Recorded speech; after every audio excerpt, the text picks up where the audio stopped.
Setelah beberapa waktu yang lalu, para penggemar Monsterverse dibuat senang dengan pemberitaan yang mengatakan kalau film Monsterverse akan ditayangkan dalam bentuk series di Apple TV. Namun kali ini berita yang lebih mengejutkan muncul lagi dengan mengatakan kalau sequel untuk film Godzilla vs Kong akan memasuki tahap pembuatan atau proses syuting akan dilakukan di akhir tahun ini. Berita ini sudah diumumkan secara resmi dan sekaligus menjadi kabar baik bagi kalian penggemar dari film-film Monsterverse.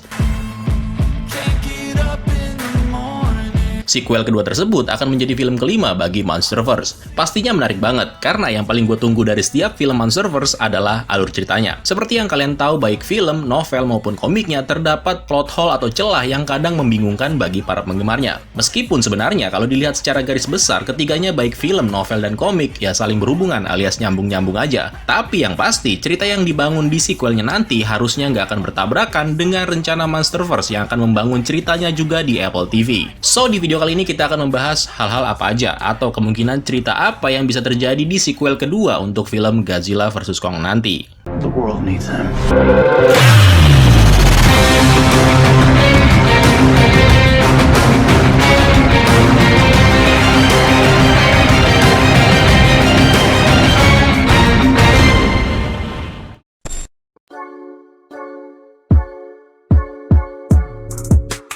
Dalam film Godzilla vs Kong sebelumnya, detail lengkap tentang kisah dan apa yang terjadi selama peperangan antara nenek moyang Godzilla dan Kong belum benar-benar terjawab. Meskipun sedikit banyak kita sudah mengetahuinya lewat novel dan juga komik. Tapi tetap aja perasaan untuk mengetahuinya lewat visual itu pastinya lebih sensasional ketimbang membaca sebuah buku.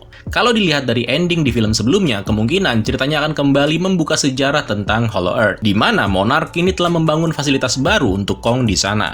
Sebuah dunia bawah tanah tempat di mana para monster dan juga manusia kuno berasal. Menariknya, ini adalah pertama kalinya Monarch berhasil masuk ke dalam Hollow Earth lewat pintu masuk di Antartika. Lantas bagaimana dengan pintu masuk lainnya? Kayak bekas tempat tinggal Godzilla, di mana jalan masuknya itu terbuka setelah Serizawa mengorbankan diri. Terus di Skull Island, di mana di pintu masuk itu muncul sosok monster penguasa kegelapan alias Kamazot, yang terpaksa pintu itu kemudian ditutup kembali.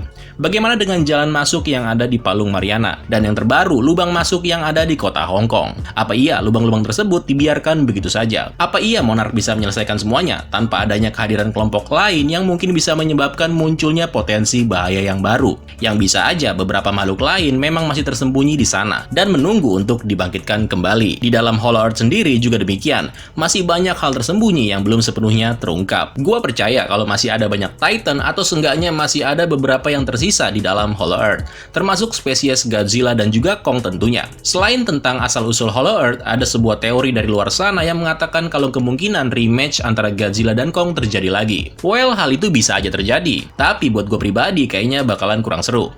Untuk apa gitu mengulang pertandingan yang pemenangnya udah benar-benar diketahui?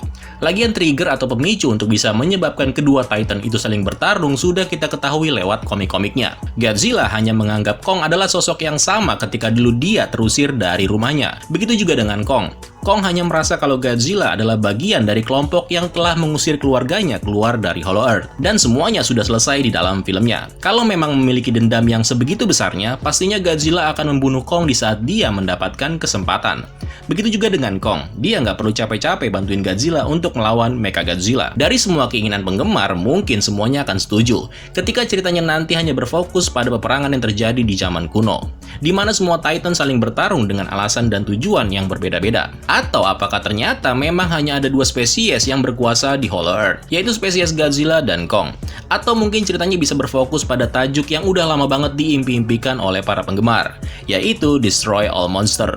Meskipun gue pribadi beranggapan kalau hal itu sulit banget. Alasannya adalah karena selain butuh plot cerita yang bagus, pastinya budget yang digunakan juga luar biasa gede untuk menghadirkan 5 atau 6 Titan secara bersamaan dan benar-benar tampil, bukan sebagai cameo atau hiasan layar seperti di film Godzilla King of the Monster. Tapi kalau hanya untuk menampilkan satu atau dua monster baru, gua rasa itu masih cukup rasional. Ada beberapa nama karakter Titan yang menunggu untuk bisa masuk ke dalam filmnya. Sebut aja Biollante, Gigan, dan juga Space Godzilla. Untuk 3 nama itu sayang banget kalau harus masuk di dalam konteks Destroy All Monster. Karena semua fans pastinya kepengen tahu gimana ketiga karakter itu terbentuk. Apalagi mereka bertiga itu adalah kaiju ikonik milik Toho yang mempunyai backstory yang bagus. Jadi sayang aja gitu.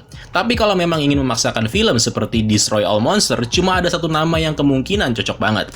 dan dia adalah Destoroyah. Sejak film Godzilla King of the Monster, Destoroyah bisa muncul kapan aja dengan latar waktu yang dipercepat. Maka itu akan mempermudah mutasi akibat bom penghancur oksigen. Dengan dipercepatnya timeline film itu sendiri, maka akan mempermudah juga jalan untuk masuknya film Son of Kong, yang kabarnya sedang dalam proses pembicaraan dengan sang sutradara Adam Wingard. Dari judulnya aja kita sudah tahu kalau Kong akan memiliki seorang anak yang dia dapatkan dari pertemuannya dengan satu spesies yang ternyata masih ada di Hollow Earth. Ceritanya itu pasti akan berfokus ke anaknya, bukan ke Kong itu sendiri. Dengan cerita yang berfokus kepada anaknya, otomatis waktunya juga sudah berubah, dan itu berarti Destoroyah bisa muncul dan menjadi musuh bagi semua Titan yang ada di bumi. Konsepnya hampir sama dengan versi Toho, tapi karena Ghidorah udah mati dan kemungkinan untuk bisa dimunculkan kembali pastinya butuh proses yang panjang, maka Destoroyah bisa jadi solusinya. Destoroyah akan muncul dalam suasana di mana dia tidak berada di era yang sama dengan Titan lainnya, termasuk Godzilla. Sama dengan kemunculan Ghidorah, dia datang dari luar angkasa dan menjadikannya makhluk asing bagi spesies yang ada di bumi. Destoroyah bisa aja mulai mengalahkan beberapa Titan yang sudah eksis, dan dari sana baru deh tajuk Destroy All Monster kemungkinan cocok untuk dilakukan. Oke, selanjutnya, karena film Monsterverse itu identik dengan monster, ada satu nama yang harusnya sih juga dimunculkan. Salah satu dari 3 nama, Biollante, Gigan, dan Space Godzilla. Untuk Biollante, gue rasa nggak akan terlalu sulit untuk masuk di dalam Monsterverse. Pasalnya, kisi-kisi untuk kemunculan Biollante sudah pernah disinggung di dalam Godzilla King of the Monster. Bisa aja kan, kata Organic Titan digunakan untuk mendevelop Biollante. Sama seperti Ghidorah yang namanya sudah diperlihatkan di beberapa kesempatan sebelum akhirnya muncul di tahun 2019. Terus bagaimana dengan Gigan dan Space Godzilla? Di video sebelumnya, gue mengatakan kalau bisa aja Space Godzilla ini menjadi alasan kenapa spesies Godzilla dan Kong saling berperang. Seperti yang diceritakan di dalam novelnya, di mana nama Zozdal Halawa ini masih hitam putih. Apakah dia Godzilla atau Space Godzilla? Nggak mungkin kalau itu spesies lain, karena suku Iwi nggak mungkin nggak bisa ngebedain antara Godzilla dan Titan lain. Kalau Godzilla dan Space Godzilla bisa jadi. Dalam origin story versinya Toho, Space Godzilla ini tercipta akibat DNA Godzilla yang terpental keluar angkasa dan bersatu dengan partikel-partikel lain di luar angkasa. Tapi kalau versi itu yang digunakan di Monsterverse tentunya nggak akan seru cuy. Penggambaran Space Godzilla pastinya akan dibuat sangat berbeda dari kemunculannya di luar angkasa. Space Godzilla adalah karakter yang cocok jika harus dimunculkan di dalam Hollow Earth, sebagai makhluk yang satu jenis dengan Godzilla, yang kemudian berubah setelah memakan bintang di dalam Hollow Earth, dan menjadi masuk akal jika suku Iwi menjadi mensalahartikan antara Godzilla dan Space Godzilla. Itulah sebabnya mungkin penampakannya tidak akan ditemukan di post-credit dan apapun di dalam film-film sebelumnya. Lantas bagaimana dengan Gigan? Salah satu kaiju ikonik sekaligus sosok yang nggak pernah menjadi penjahat utama dalam versi Toho. Bagaimana menurut kalian? Kalau Gigan memang nantinya muncul, apa iya cocok dimasukkan di dalam Monsterverse? Ayo kita seru-seruan di kolom komentar. Kalau gitu sekian dulu pembahasan kita kali ini. Dan kalau ada update lain seputar Monsterverse, gue bakal bikin videonya lagi buat kalian. So, terima kasih sudah menonton sampai habis. And see you in the next video. Keren lu semua. Ciao.